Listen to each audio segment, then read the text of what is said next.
Live once again for today's live stream. I'm really excited about doing this live stream. I got some really great information for you today.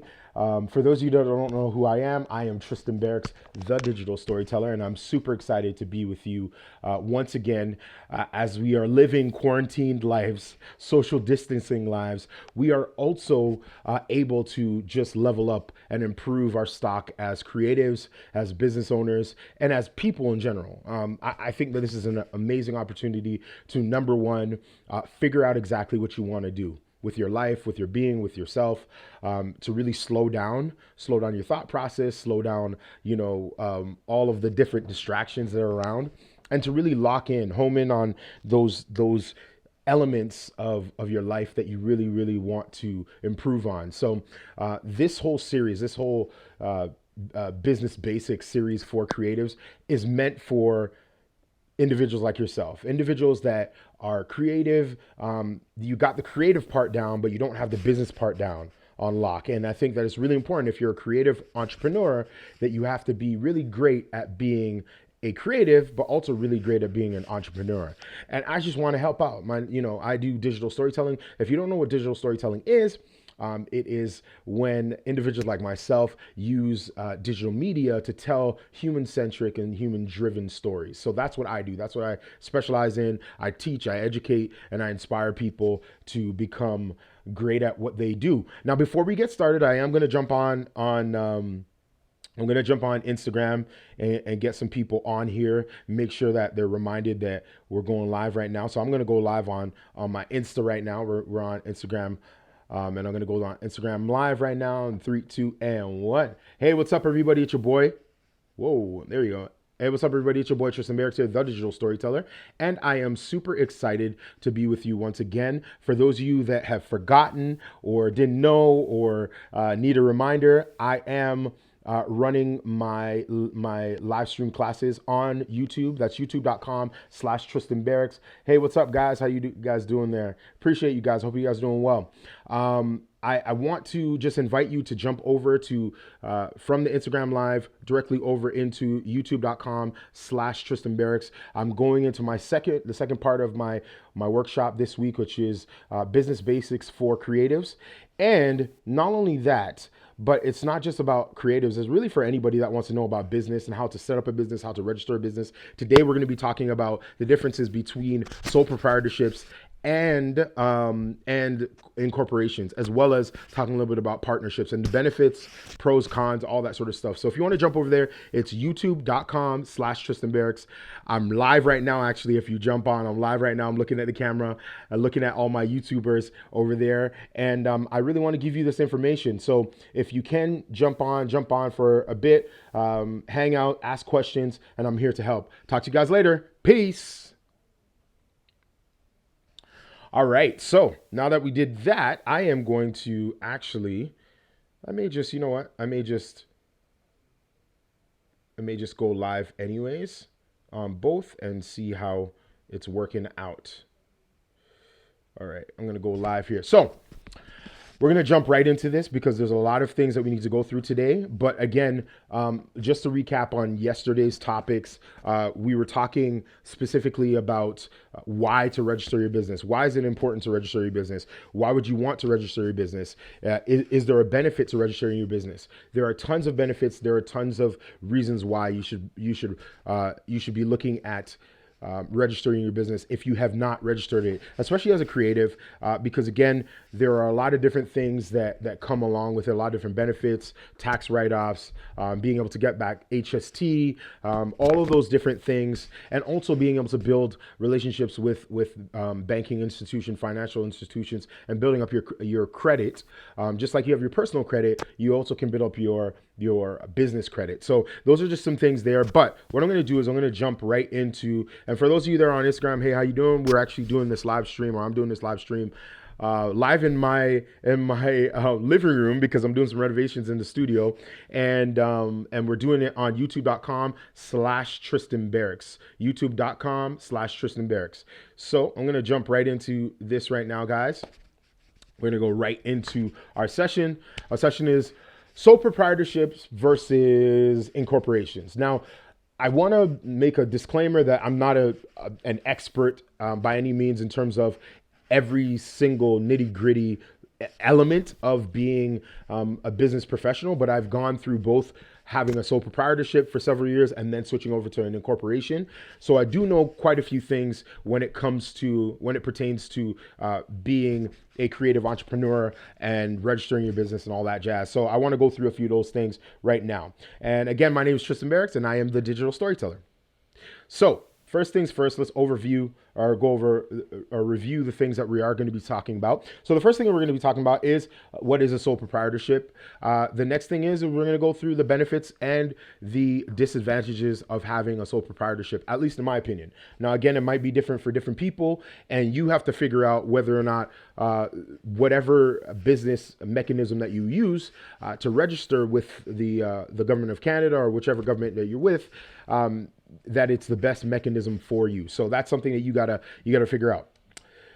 All right. The other thing that we're going to do is we're going to talk about general partnerships. Now, I'm not going to go into a whole bunch of things in terms of the partnerships because there in Canada you have, I believe, 2 or 3 different options for general partnerships, but they're very similar to sole proprietorships. So again, it would be more repetition than anything else. So I'm just going to go through really, really simply what are some of the benefits, the pros and the cons of being not a sole proprietorship, being in a partnership. The next thing we're going to do is we're going to look at a corporation. Why would I want to incorporate? What's the benefit of incorporating? What are the disadvantages and advantages of incorporating? And for me, I actually decided last year to incorporate my business, and I'll tell you why a little bit later once you get there. And then after that, we have some Q&A. So are you ready? If you're ready, please give me a thumbs up. For those that are on Instagram, give me a thumbs up, wave at me, let me know that you guys are ready. You guys ready? And also lock and load those questions, and I'll answer them as we go through, or actually at the end, just because there's a lot of information, okay? All right, let's jump in. So first things first, sole proprietorship. A sole proprietorship is exactly what what the name stands for. So it's a sole, one person, one entity, one being, having total ownership over their business, right? So they are their business, right? I always say this, that, to a lot of independent business owners, you are your brand. Well, a sole proprietorship is literally that. You are your brand, right? You're not separate from your brand. You're not just an employee. You own everything and you own the responsibility of it. So let's jump into a couple of these things here. Thank you so much, Joseph. All right, so we're gonna jump into the first benefit of doing a sole proprietorship. The first thing is it's a low startup cost. I mean, again, it's only about, I think, $60 to $80 with, give or take, depending on how much name searches you actually do. And name searches are a different cost than the actual registering of the business. So you can register your business, but then you also want to do a name search to make sure that that name is not already taken by another business, especially within your industry or in your sector. So that's something to keep in mind. The registering of a business is separate from the actual business name search and all that other stuff. So that's one thing, but there's low cost to it. The other thing, I'm just going to move my camera over here. I know you're looking at my nose, but it's all good, baby. Instagram, it's all good. The second thing is that you get greater freedom, right? You are your boss, right? If you're a sole proprietorship, you are your boss. You have no other boss. You have all the responsibilities, but you also have all the flexibilities of being able to run your business. So that's another thing. The third thing is that the owner is in direct control. So that's very connected to the whole idea of greater flexibility. Let me just fix this here. Perfect. So again, when you have greater flexibility, the reason why you have greater flexibility is because you are your own boss. You don't have anybody, hovering beneath you or hovering over you saying, what are you doing? Why are you doing this? Questioning you. You're your own boss. So that's great there. You don't need a lot of capital. So this is a little bit different than low startup costs. So low startup costs speaks to how much does it cost me to register? What's the initial investment just to say I have a registered business, to be able to say I'm a sole proprietorship, right?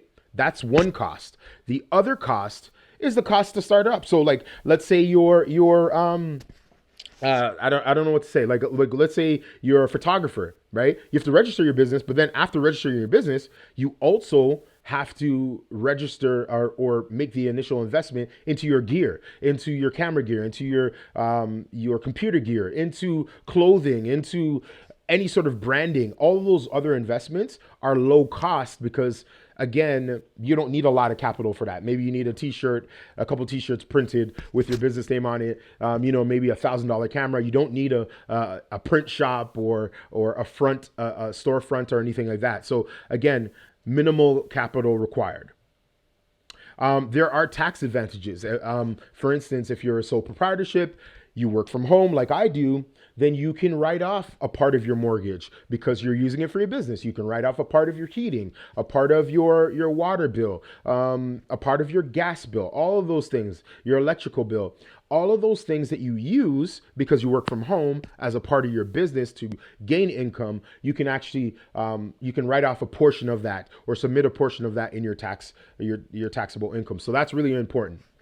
All profits go to you, right? Of course, right? You're a sole proprietorship, so all the profits go to you, which is the most important, which is something that people like. You don't have somebody over you owning it and then employing you. You are the employer. So that's really, really important. Just letting you know, I'm going through my business basics on YouTube, youtube.com/Tristan Barracks. If you're on Instagram Live, you're seeing it. Thank you for joining me. I'll be doing some more of these every single day. So here are some of the disadvantages which I would like to just share with you. Some of the disadvantages in being a sole proprietorship is you have unlimited liability. What does unlimited liability mean? Well, that's a great question. Unlimited liability means that no matter what, you're responsible. Meaning, if one of your contractors or employees gets injured on a job, you're responsible for it. If somebody sues you because you didn't deliver at a certain capacity, or they're suing you because you're infringing on some copyright or something, they're going to sue you. They're not just going to sue your business. If something goes wrong, you create a product and it starts exploding in front of people's faces, they're going to sue you. They can go after you and not just your business. It's your business and your person. Meaning if you have personal assets, they can come after your personal assets as well. So that's what unlimited liability means. There's a lack of continuity in the business organization in your absence. So for instance, I'm the owner of my sole proprietorship. I have 2 or 3 other people that may work for me on a part-time basis or on a needed basis. That's great. But what happens if I take ill or I fall sick or I'm traveling or I'm doing something else that's taking my attention away from the day-to-day running of the business? There's nobody else to do that unless I have that in place. Everything falls on my lap because it's a sole proprietorship.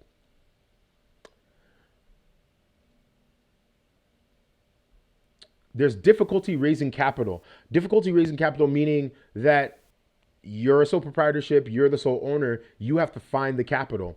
A lot of times it's a little bit difficult, more difficult when you're starting a sole proprietorship to get capital from the bank or from private lenders or from partnerships or from investors because they don't know you. You're one person. You may not have enough collateral to be able to leverage the debts that you want to take on, right? So things like that in terms of difficulty raising capital is what we're talking about. It's not easy trying to get the liquidity that you need to start your business, to be able to buy, $60,000 worth of gear, or to be able to have $80,000 worth of just currency so that you can pay for contractors and you can pay for the day-to-day needs of the business. That becomes a lot difficult when you're trying to do it by yourself. There is no name protection. What does this mean? It means that if I have JB Tristan Industry Productions. That's the name of my business. I don't know why I would name it that. It literally means that there's no name protection for me, right? I have to now pay an additional cost or do other copyright, not copyright, but trademarking forms and apply for trademarking in order to protect and trademark my branding and my name and my likeness, etc. So a sole proprietorship again is very quick and easy and cheap to start, but it's very, very difficult when it comes to some of the specific things to protect your brand and your business. All right. General partnership. Let's talk a little bit about the benefits of a general partnership. Actually, before we jump into that, let me know if you guys are still here. If you guys have any questions, give me a thumbs up. If you guys are getting something from here, would love to hear your questions as we go through. Can you hear me all right? Is everything going well? I'm going to jump back into right back into the gram for a minute and make sure that everybody's doing well on the, like my dad would say, the Instagram. Is everybody doing good on the Instagram? Hey, what's up? How you guys doing? This is Tristan Barracks, the digital storyteller, and I'm actually doing a live stream on youtube.com/Tristan Barracks, and you are going to be able to learn about the differences between a sole proprietorship, partnership, and a incorporation. I'm continuing on going into a general partnership and what that is. All right, so thank you for giving me a heads up. Thank you for being here. We're going to jump into what a general partnership is. Oh, thank you so much for moving from the gram to YouTube, because it's a little bit easier when you're on YouTube for me to show exactly what's going on. So I want to make sure you guys can see the screen. So first of all, a general partnership is where two entities, one person here, one person there, come together to create their own unique business, okay?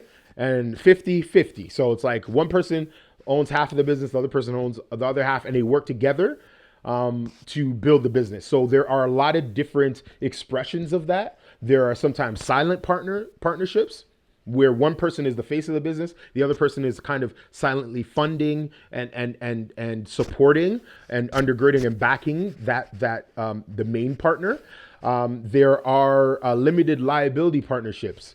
For this general partnership, the general partnerships is just like if two sole proprietors came together to make one business. That's what we're talking about in this particular situation. So let's jump into it. So the first benefit of doing a partnership is, again, ease of formation. It's basically a sole proprietorship with two people, right? I'm a sole proprietor here. I'm a sole proprietor here. I'm a sole entrepreneur. I'm a solo entrepreneur. I'm a solo person. I'm a solo person here. We come together, we create a business. So that's a great thing there. The other thing is, again, it's another thing, or another business entity, I should say, that is really inexpensive to start up. I think it's probably around, in Canada and Ontario, it's probably going to be around $60 to $80, again, about the same price as a sole proprietorship. So that's really, really enticing and makes it easy for a lot of people to start up partnerships. Additional sources of investment capital. This is really important because in conjunction or in relationship or in comparison to the sole proprietorship is you, yourself, and I, right? Whatever money you have, whatever money you don't have is what you start out with, what you start your business out with, right? But now that you have a second person, you now have, more capital. Ideally, the person should be coming with some sort of capital if you're going to be doing business with anybody. That's just something that should be standard. But that being said, one of the things that I would stress is that it's not just that the other person is coming with capital and you're coming with capital, but then now that you have two people that have more assets, you can leverage those assets to gain more potential income or more potential things like lines of credits or getting business loans from banks and banking institutions. So it just gives you more credibility to leverage. Are you guys getting anything? Let me know if you're getting anything. Hit the thumbs up, wave at me on Insta or on YouTube. All right. So there are possible tax advantages. Like with any other structure, when it comes to business structures, there's always tax advantages. You just have to know how to leverage it. Sometimes you can leverage it by splitting up the amount of income that each partner is actually gaining from the business. You can leverage it in different ways. I'm not an accountant, so I can't really go into that. You'd have to speak to your accountant about that. But that is something that you should really look at. Thank you so much. Thank you so much. Love y'all, man. I love you all on the gram. Y'all are good. I love you guys on YouTube too. I hope you guys getting something. This is isolation life. Okay? I love y'all. Damn. Shoot. Good. Okay, cool. Let me continue on. Limited regulations. So limited regulations means, and we're going to look at the why this is important when we go into incorporations. Incorporations, or corporations in general, are legislated a lot more, regulated a lot more harshly by the government, whereas sole proprietorships, partnerships are not regulated as much, right? There's a little bit more fluidity, there's a little bit more flexibility, and a little bit, it gives you more agility in terms of being able to pivot, right? So these are some of the things that you wanna really think about when you are going into a partnership, right? So let me just jump over into, do we have one more benefit? There we go. Broader management base. So that's really, really straightforward. Because you have more, the more leaders you have, the more responsibilities that can be eased upon, a group of people instead of one person, right? So sole proprietorship, I have all the leadership responsibilities, right? Whereas in a partnership, there are two people that we can leverage as leaders, which means that you can get more things done, right? Because there's more leadership capacity. So some of the disadvantages of a general partnership is unlimited liability. It's just like sole proprietorships. You are two individuals that are totally liable and totally responsible for whatever happens in your business. If you say that this product will make your teeth white and it makes people's teeth brown and people sue you, they can sue your business and they can sue the shirt off your back. They can sue you and liquidate all your assets. So you want to keep that in mind. So don't lie. Just be a great person and that provides a really great service or product, and you should be okay. Divided authority. So here's where it gets a little bit tricky, right? You're no longer, you no longer in a partnership have full autonomy over every single decision. You have to now discuss it with the other partner. And this can be problematic. This is where people start bumping heads or, start disagreeing on certain things. So you have to really think about, is it worth it? Is this a person that I want to work with on a long-term type of thing? So you got to think about it from that standpoint. Let's look here. Difficulty raising additional capital. So again, depending on, let's say you have a partnership, you have two people, you're really good and your credit's really good. Their credit's not that good, but they may be more talented than you. You may be more fiscally responsible, and you may see that it's great to have them on board as a leader and as a partner, because they can really do a lot of things creatively, or they can do a lot of things skill-wise or networking-wise, but they may not take care of their finances really well, and their credit may be shot and your credit may be good. So then it might be hard to drum up additional capital because you're only using the capital that you have because you can't get loans. So just things like that is something to think about. Hard to find suitable partners. This is just more of a personality fit. We spoke about that.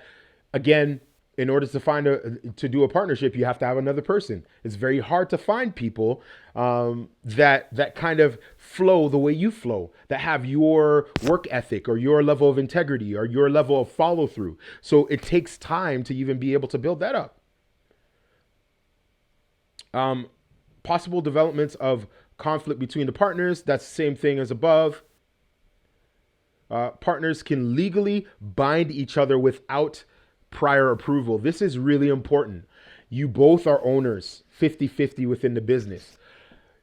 If I was in a partnership, I could sign up for a lease for a vehicle, or sign up for a lease for a building, or buy an asset, or get a credit card. And now my partner is legally bound as a debtor, right? That's not cool, guys. And that's why the vetting process of who you pick as your partner is super important, because that partner could default on multiple loans and you're on the hook for it, right? So you have to really, really understand and think about, well, is this worth it? Is this really something that I want to do? How are we doing on Instagram? You guys good? You guys good? What's up? What's up? What's up? I know this is not the most flattering.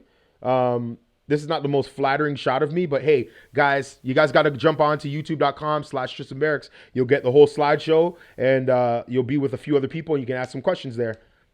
All right, let's see what else. Lack of continuity. So again, there's only two of you. You're not a really large corporation or organization. There may be lack of continuity because you may have different philosophies, business philosophies. Again, if one person gets sick, now you as the other partner has to take responsibility over the other person's what the other person was taking care of. So you have to now take their responsibilities and run with it alongside your responsibilities. So that's something to think about as well. And no name protection also in partnerships as well as sole proprietorships.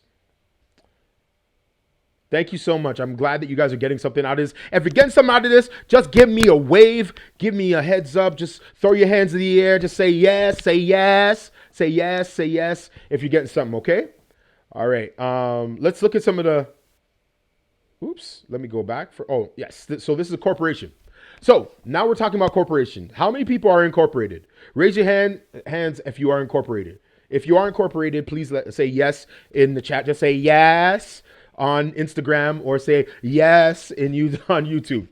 Now, if you're not incorporated, I would strongly recommend that you consider being incorporated because there are a lot of benefits to it. What is an incorporation? An incorporation, simply put, is a separate entity, business that you've created, which is a separate entity from the actual person who is the shareholder. Okay. Jump on wave. Somebody said jump a wave. Jump a wave. Yes, sir. So let's go over that again. A corporation is a separate business entity that is separate, totally separate from the actual person that starts the corporation or that may own the majority of shares in that corporation. So you have your business over here, and then you have your person over here, and they never cross paths. Okay. The only time that they cross paths is with the corporation. The corporation hires you. You are now an employee of the corporation, but you don't own the corporation in the sense of you're not responsibility. You're not the named liable partner of the corporation, right? Why is this important? Well, when people are ready to sue you, because they will try and sue you, you're protected now. Your assets are protected. Your personal assets, I should say, not the business assets. So if you bought, camera gear and somebody's trying to sue you for whatever, defamation or whatever else, you have to liquidate, and they win, you have to liquidate those assets. But they can't come after your house or your car or your kids' tuition, college tuition, you follow what I'm saying? So that's really important. Let's jump into some of the benefits here. Limited liability, we just spoke about that. People cannot sue the pants off of you. They can sue the pants off of your business and off of the corporation, but they cannot sue the pants off of you and your person because you are an employee of that corporation.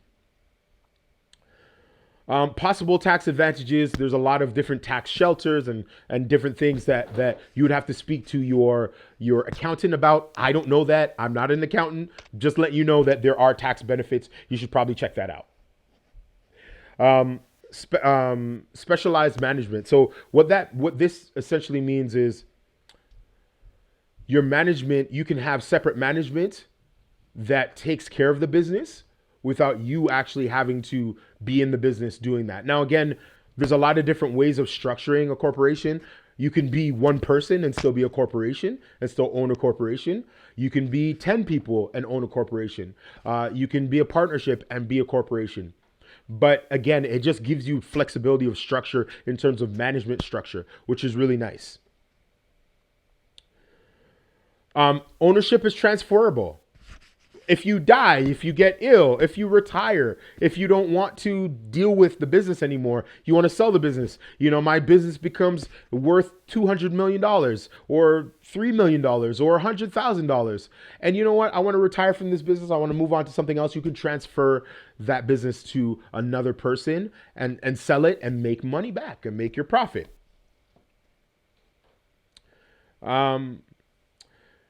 So continuous existence. So this goes back to if you pass away. Even if you pass away, the corporation can still survive. That can still live on. If you're a sole proprietorship or if you're a partnership, it becomes complicated because the partnership needs two people. If one of the partners dies or passes away, God forbid, knock on wood, then it's no longer a partnership, right? And if it's sole proprietorship, because it's you are your business.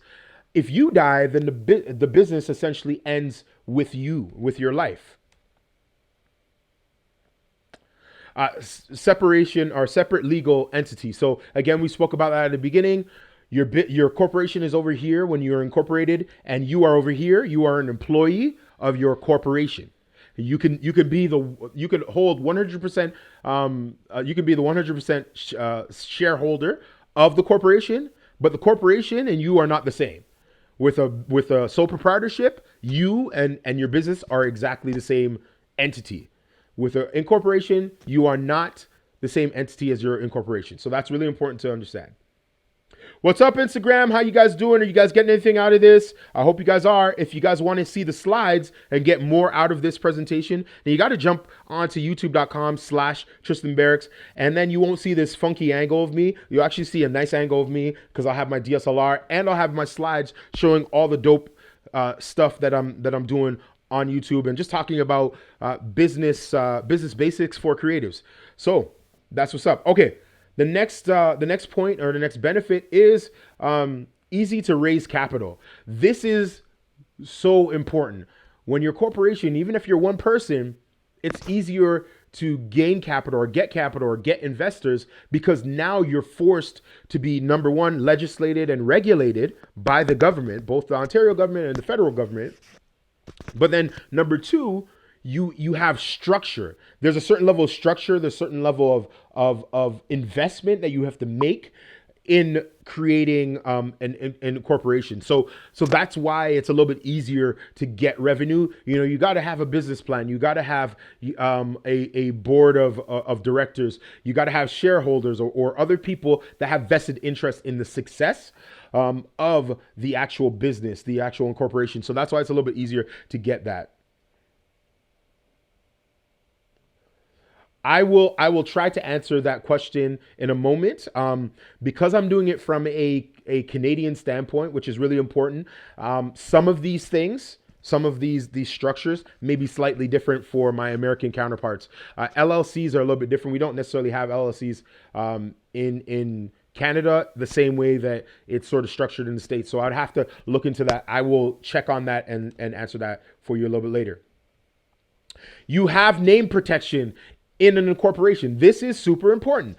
Name protection is something that I really think that people kind of look over and they don't really think about. Name protection means that if I have my incorporation is called Barracks Inc. Okay, that's my incorporation. Barracks Inc. It really has a ring to it, right? Because I'm Tristan Barracks and I'm incorporated, and my last name is Barracks, so Barracks Inc. I love it. Okay, now my name is protected. That name is protected by a multiplicity of other people or other entities or other businesses that are trying to take that name and use it for their businesses within my jurisdiction. So essentially, I have name protection depending on how far reaching I created my incorporation. So you can incorporate for Ontario. You can incorporate for nationwide, for Canada. You can incorporate internationally. Now, the different tiers will require a different level of investment, but it will also give you a greater level of protection. So that's something to keep in mind. All right, disadvantages of incorporation. Closely regulated. So, you got to dot all your I's, cross all your T's. The government is going to come after you behind if you don't have your structure in place properly or things in order. Most expensive of all three businesses that we spoke about. So the investment for doing an incorporation, the base investment is about $400, and it can go up all the way to $2, $3, $5,000 depending on how many different professionals you bring into creating the structure. So for instance, you may need a business lawyer, you may need an accountant, you may need both of them to work on building that structure and helping you build that structure. You may need a business mentor, and all of those people may charge you a certain amount of money in order to help you build that structure. All right. Charter restrictions. So that goes more into the Canadian aspect of things. I'm not going to jump into that too much. Um, you got to take extensive records. Record keeping is very necessary. So it's not just bookkeeping. It's like everything, all your receipts, all of your sort of travel statements, everything that has to deal with your business, your incorporation. You have to be very organized with it. I'll be honest with you, I'm not super organized. I'm getting there. There are programs which we're going to be talking about later on this week that can help you stay organized, whether you're a sole proprietorship, a partnership, or an incorporation. But you have to be highly organized and make sure that you have all your documentation. And if you can't do that yourself, and that's not your strength, then hire somebody and just spend the money on somebody that can do that for you. Possible double taxation of profits. So if you are incorporated internationally or incorporated, in multiple nations, that's what internationally means. I don't know why I said that twice. Anyways, you can get taxed both in multiple companies. You can get taxed in the States if you're incorporated in the States. You can get taxed if you're incorporated in Canada as well. You can get taxed if you're incorporated in Australia, right? So just remember or being mindful of the fact that you can get taxed multiple times. Shareholders, directors may be held legally responsible in certain circumstances. So we see this a lot with regards to banks, right? That are getting class action suits taken to them, or they're getting taken to task by the government because they're not following the regulations that are the laws of the land, and they're getting sued. And not only are they getting sued, but the board of directors are getting sued, and by extension, the shareholders can get sued as well. So that's something to keep in mind. Personal guarantees undermine limited liability advantages. Okay, so like if you personally guarantee certain things, whether it's with products or services, then that can override your limited liability sort of protection. So if you, as an employee or as a manager or as a owner of the corporation, say, I guarantee that we will deliver X, Y, and Z, and you don't, and it costs that person or that business money, or it puts them in a difficult circumstance, they could now sue you, and you don't have the same protections.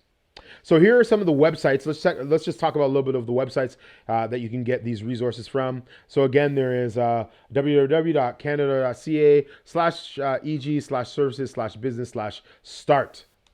There is also ontario.ca/page/register business name limited partnership. So those are some resources there. And then this last website at the bottom here is actually where I did my incorporation. I did my incorporation digitally, virtually, and it only cost me about $450 to do Canadian, which is super cheap and worth every penny. And I would encourage you to check that out. I will have all of this in the descriptions later on, but I just want to let you know about that. All right, we are all done. I hope you guys learned something. I hope you guys got something out of this. I am open to answer any questions. Just for those of you that don't know me or that have never followed me, my name is Tristan Barracks. I am the digital storyteller. That's my hashtag down there, the digital storyteller. And you can get me or get at me at Tristan Barracks on all of my social. Let me just jump back into this full screen mode here. So, what do you guys have any questions? Do you have any comments? Let me know if you have any questions at all about what we spoke about. Again, we spoke about sole proprietorships, we spoke about general partnerships, and we spoke about corporations, the pros and the cons with all three of them. or each one of them, and why you may want to just go ahead and start a business today.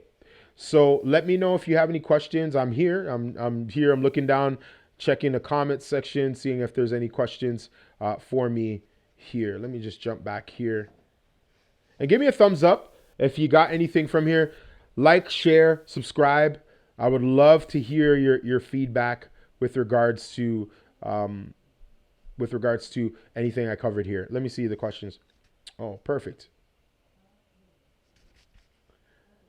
All right. Well, listen, thank you so much for watching. I really appreciate it.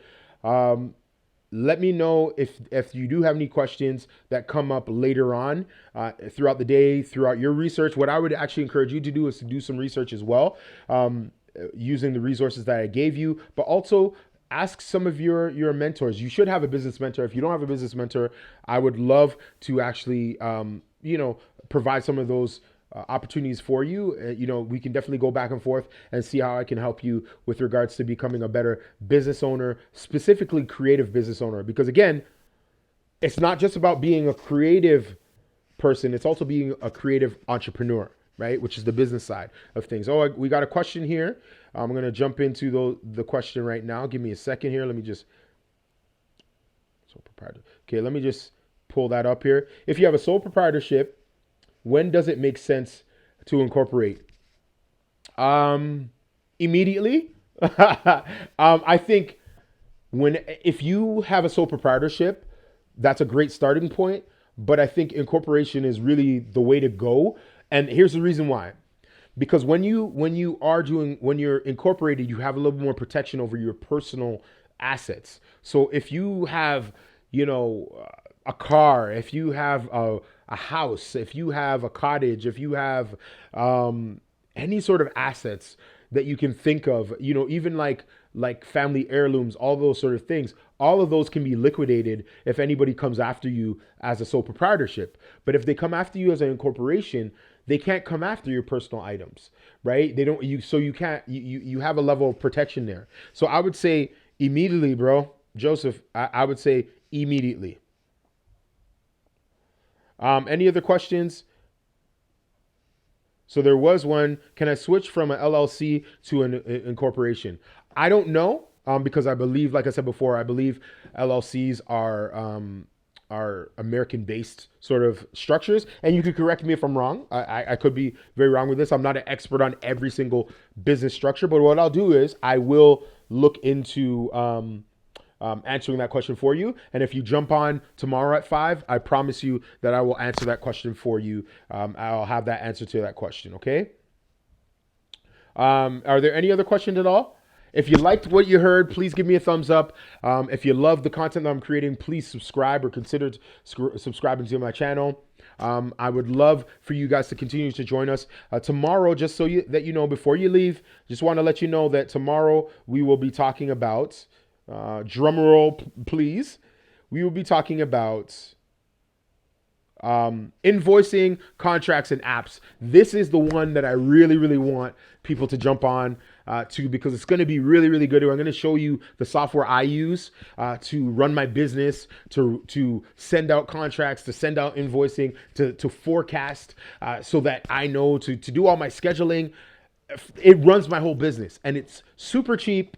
It's worth every penny, and I want you to join me 5 o'clock Eastern Standard Time, right here. It might be in my living room. It might be back downstairs in my studio. It just all depends on if I can get it all set up for you. But again, thank you so much for joining me. Appreciate you.